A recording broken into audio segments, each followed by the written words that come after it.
I've had the privilege of speaking to a lot of you on the phone, and actually I've met with several of you in your own personal homes. And what I've come to realize is there's still a lot of perceptions, or I should say myths out there that I'd like to debunk. This whole video is dedicated to the myths out there in real estate versus reality. So let's get into it. Myth number one is that you need to price your house above market value because you need a buffer in there for those negotiations. And I'm telling you, that is a myth. And the reason for that is because when you put your house on the market's going to bear what the market's going to bear. In most United States of America, not every area, we still have tremendously low inventories, and we have trained the consumer that the price that we're asking for the homes is the seller's expectation. Now, I can promise you right now that the buyers that are looking at your house already know what market value is. They are looking at a specific house. They are looking for a specific location. There are certain features and benefits. So if you're going to price your house above market value, then you have to realize you're not going to have as many buyers. More than likely, you're not going to get at asking or above, and you're really setting yourself up for failure. That's just my opinion. This is what I'm experiencing in my area, which is Orange County, California. How do you establish market value? Well, you can do this one of two ways. The first way is you hire a professional realtor and ask them their opinion. Now, they should be pulling up comps. They should know the values in your area. The second thing you can do is hire an appraiser. Now, I do that for all of my listings. I comp that. That's how powerful I think it is. The catch here is I hire a very, very good trusted appraiser that knows the area and knows the comps. As soon as I get that appraisal back, I recommend to my sellers, let's list your house at market value, and then we will see where the market takes us. And 9 times out of 10, we're usually well above the asking price because right now in my area, we have an appreciating market. Let the market drive up the price. If you do it the other way around, where you price your house too high, you're not going to get buyers to come see the property. They're going to negotiate down. It's more than likely your house is going to be on the market longer than it needs to be. And a lot of you reached out and said, Audra, what is up with you realtors out there? All you guys want to do is sell the house as soon as you can so you can get money. You guys are greedy little scoundrels. There's probably some truth to that. But the main reason why we want to sell your house quickly is because the most expensive your house ever is the very first day it's on the market. The longer your house is on the market, I promise this is the case, there is a perception that there is something wrong with your house. So you want to market your house properly. And one of the best ways to do that is listing your house properly, listing it at market value. And if you do have an appreciating market, more than likely, you're going to have those multiple offers driving it at market value, if not above. Heed my warning on this. Myth number 2, I'm going to renovate this entire property and someone's going to pay a premium and I'm going to get my money, my return on my investment out of the property and then some. That is a myth.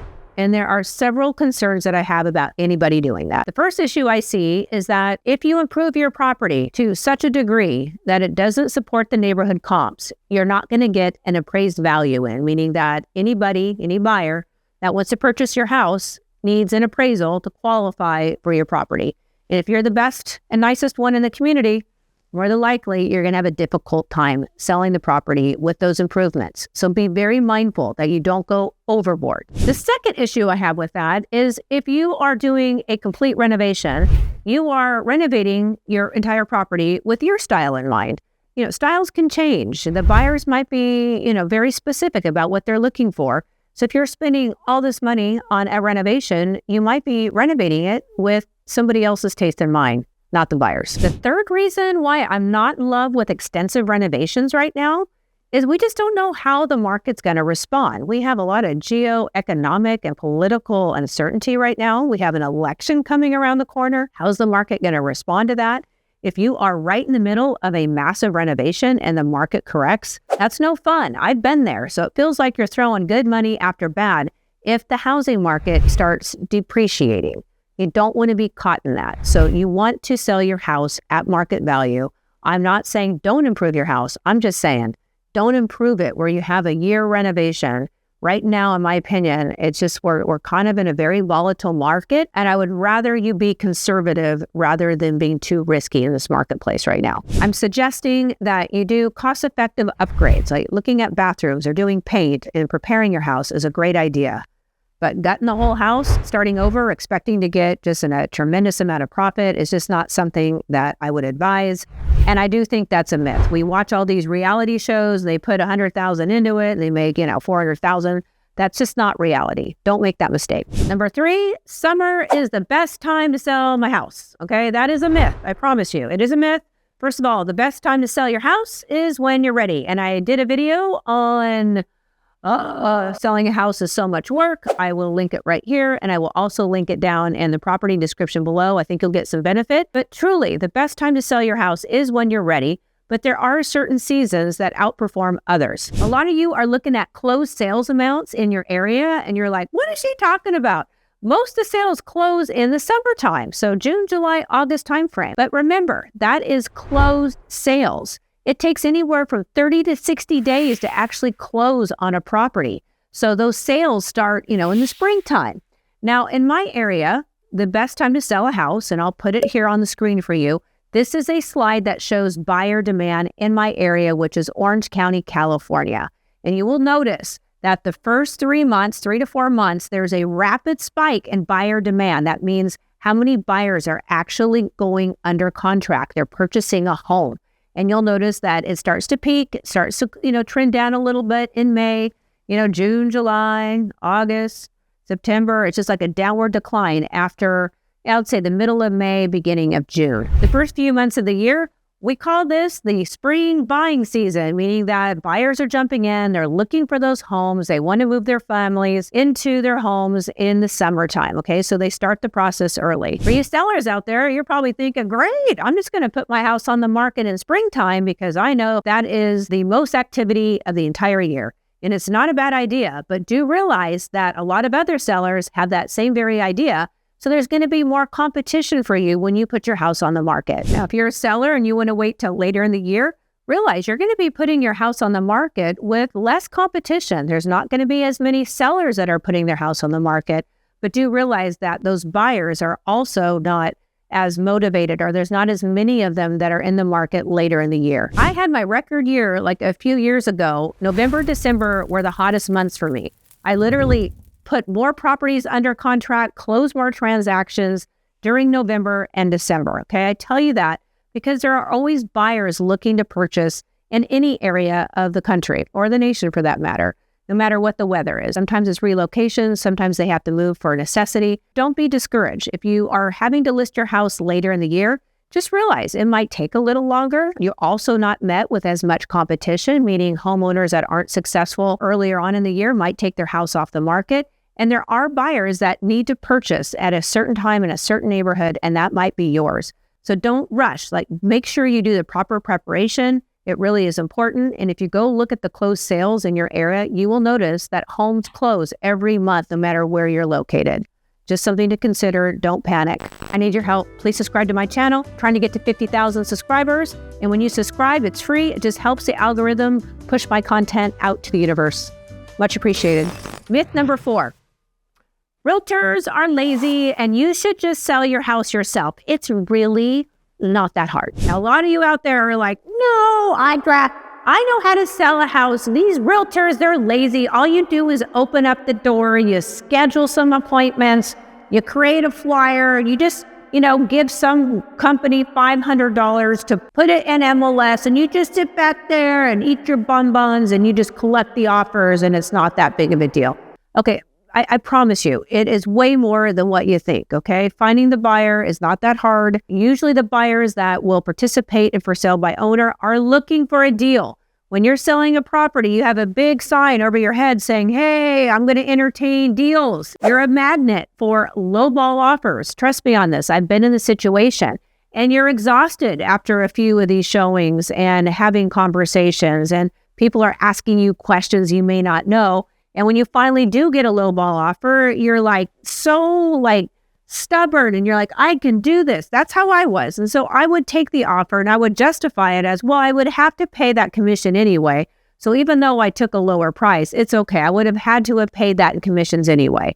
Okay, that's not the case, folks. Don't fool yourself. Selling a house is extremely tiresome. It's extremely inconvenient. And the right realtor is going to work their butt off for you. Now, a lot of you know that I have a referral business. And if you would like me to refer a few agents that you could interview in your area, there is a link down below you can fill out and we will refer you highly screened individuals for you to interview. But with that said, we hand screen these agents, meaning we're making phone calls, we're looking them on social media. And there are certain areas of the country, and I'm being honest with you, and I don't mean to put anybody down here, but I mean, these agents are just not good. They're not trained. Some of you out there have said, Audra, there's just no good agents. And we've had conversations. I've tried to find you agents in your area. And it's like, you're right. There are no good ones. So in that situation, maybe it does make sense to do for sale by owner. You're probably, if you're watching my videos, you're probably more educated than some of the ones in your area. And I'm not trying to put down the realtor community. I'm not trying to diss anybody, but there are certain areas of the country from personal experience and talking with them that are not well represented. If you do decide to do for sale by owner, just realize there is risk for you, and also realize it's not easy. It's a lot of work if you're doing it right. Just know the pros and cons. I get this all the time. I have sellers telling me that, oh, Audra, I need to find a shishi brokerage firm that's luxury to sell my property because they have all this extra marketing stuff that I want to have my house marketed. And so it's super important to have an expensive, luxury, deluxe brokerage house that's going to represent me in the sale of my home. All right, folks, that is an absolute myth. And the reason why I tell you that is realize a brokerage house really has nothing to do with selling your property. The agent who you are interviewing is the one that is going to be making that investment. And I have worked with some horrible luxury brand brokerage houses. I mean, horrible. And equally, some great ones, okay? And that's also true with some brokerage houses that aren't as recognized. So it would be my suggestion that you interview several agents. You want to find the one that's the most competent, the one that can talk to you, the one that has the experience, and the one that has social media presence, and they have enough sales under their belt where they can lead you and guide you through the process well. Another myth is that you can sell your property for top dollar without having to prepare it and without having to stage it. That is a myth, okay? And I have proved it time and time again. I show a lot of off-market properties, meaning that the seller will come to me and say, hey, Audra, I'm thinking about putting my house on the market. If you have buyers, I would be happy to show them the property. As you can tell, the house isn't, properly prepared yet for photos, but if you do have some buyers, bring them on in. In fact, just 2 months ago, I had a property that this happened where I brought in 5 different buyers. All those buyers said the same thing about this property. They said, Audra, the house looks like it can use a little love. It's a little cluttered. It's a little small. We don't think it's worth the price. It's just not for us. We kicked the sellers out. We did a few paint touch-ups. We brought in our staging. We took those high-end photos. We did an open house. We sold the house within the first week, and we had multiple offers driving it above market value. That is the power of staging and preparing a house properly. No one's going to convince me otherwise. On every single one of my listings, I offer complimentary staging services. And the reason why I do that is because I know I'm going to sell the house quicker. I also know that I'm probably going to fetch a higher price. And as a listing agent, my fiduciary responsibility is to get the best price and terms for my client, and this is the best way I know how to do it. Don't fool yourself. It does make a difference. It is worth the extra time and the extra money that you put forth to make sure the house is properly prepared and staged. Another myth is that the neighborhood realtor is the best realtor you should hire because they know the community better than anybody else, and they're able to sell the buyer the community. All right, guys, that's a myth. Now, I will say that in my neighborhood, they're lucky because they have me. But I can tell you this, that my neighbor next door knows more about the neighborhood than I do, believe it or not, because she's up in everybody's business. And I certainly hope she's not watching this video.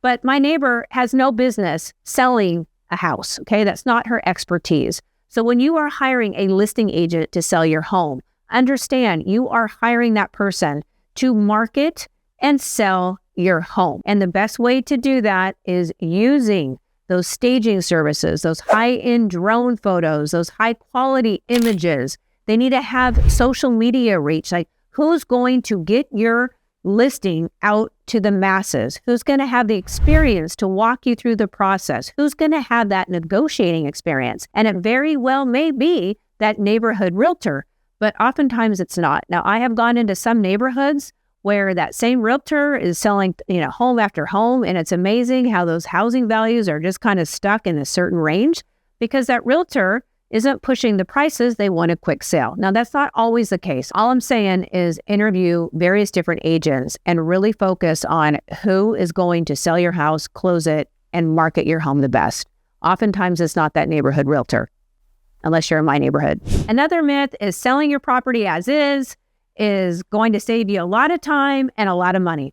And folks, that is an absolute myth. Now, let's back up. Selling a home as is means that you are selling this property and making no repairs and no credits. Most of the sellers that I'm talking to that say that is code word for, hey, there's a lot of deferred maintenance on this property and I ain't touching it, right? I know the HVAC system doesn't work. I know my roof is going to cave in. I know the windows are about to blow out or whatever. There's mold on the property and I'm selling as is and I'm not negotiating. Okay, you have to realize that if you're selling a property in poor condition and you slap on an as-is clause, realize that you're not going to save any money, okay? If anything, most buyers overestimate the cost of repairs. Please understand that. That is really important.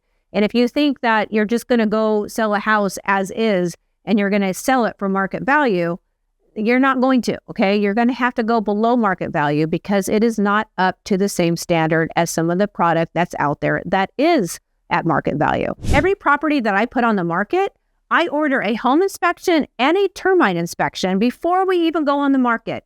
And I sit down with the sellers. I'm like, let's go through this home inspection report. And I make recommendations for corrections. So, I'll just tell you right now that if there's any major electrical work, let's look at. If there's any leaks on the property, we need to address that. If we have any appliances or systems that aren't working properly, let's try to get those working. So we try to make some of the corrections that we know the buyers will, let's just say, balk from, but also they're working with an experienced agent that can guide them through that.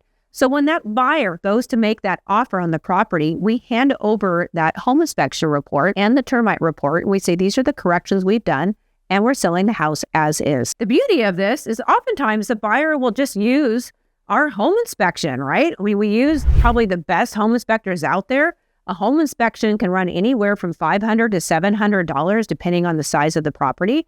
And what the buyer oftentimes will do is they'll call the home inspector out for a re-inspect fee and walk that buyer through some of the findings that they found on that report. Some buyers are like, man, this is so comprehensive.